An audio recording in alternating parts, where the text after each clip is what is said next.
Alright, so what we're going to try and do today is install a zero gravity Corsa style windscreen on a Yamaha R3. There may be videos out there on YouTube for this already. I'm not really sure. But if there aren't, this will be the first. And hopefully I don't screw this up too bad. So it looks to me that you're supposed to, well, first of all you have to remove the mirrors. There's just a little plastic cap here, right in this area. It pops right off if you haven't ever removed your mirrors before. Simple stuff. And then there are bolts here, here, and here that I believe you need to loosen up. And then the same on the opposite side. And you will then tug the fairing pieces apart to slide the windscreen out, which obviously you're going to have to get at these screws here as well. So I'm going to work on those fairing pieces, and then I will unpause and resume this video, and I'll be right back. Just a quick note that with a ratcheting whatever the hell this tool's called, there's a 4 and a 5 marked piece. And I'm really bad with the measurements, and I also can't get it to focus on this, but this 5 will be used for the mirror once you get the plastic cover caps off, and the 4 will be used for the fairing bolts. I'm sure that most of y'all could figure that on your own, but I was just going to toss that in there. Hopefully it helps. And before I go to yank this off, I'm going to go ahead and get one kind of comparison shot so you'll be able to see how it was prior. It's not a bad windscreen to begin with, but I'm a taller rider. I'm about 6'1", 6'2" on a good day. And I wanted something a little taller, and the Corsa should fit that bill. I was going to go double bubble, but a lot of the recommendations pointed towards taller riders going with the Corsa. So here we go. Okay, so I watched another video of this process straight from zero gravity on an R3, and they showed this weird method of pulling this front nose piece up and out, and I don't really know that it was fully necessary. So I loosened the fairings on the left and the right side. I also don't know that that was necessary. We're going to see when it comes time for the install. I pretty much got this. There's little rubber grommets, which I don't know that I'm going to need to reuse. I'm going to do a little quick reading. But there's a rubber grommet on the top, left and right, and then these other pieces pretty much slide into the fairing. There's little clips. And that's about it. I mean, it's a very simple little hold-in. So I'm going to go ahead and try to go for the install.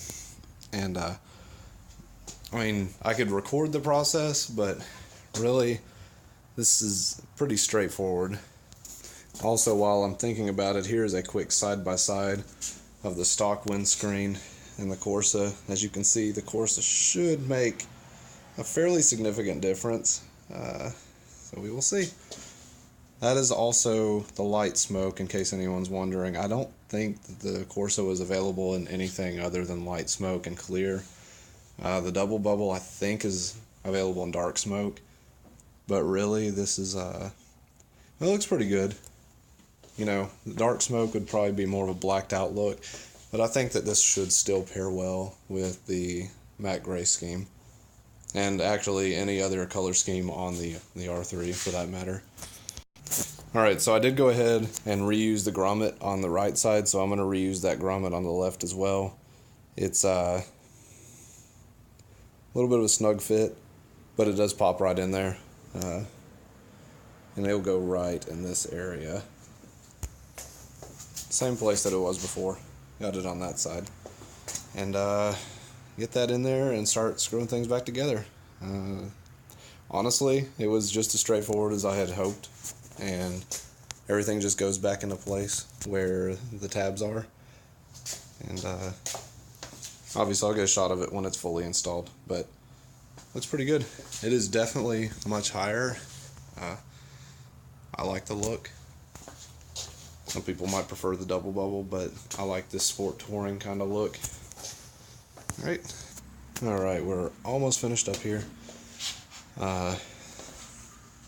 Yeah, after going back, I don't know, I'm sorry that I'm telling you all this now. Hopefully you watched the entire video before beginning this process, but you do not need to unscrew the fairing. Maybe at the very least this one. The other two did not really give enough way. I don't know. I mean, unless I did something entirely wrong, you pretty much just had these Phillips screws, which are kind of like a plastic screw. These bottom ones don't really hold much in, to be honest. What's holding this windscreen in place is mostly the top screws and the mirrors.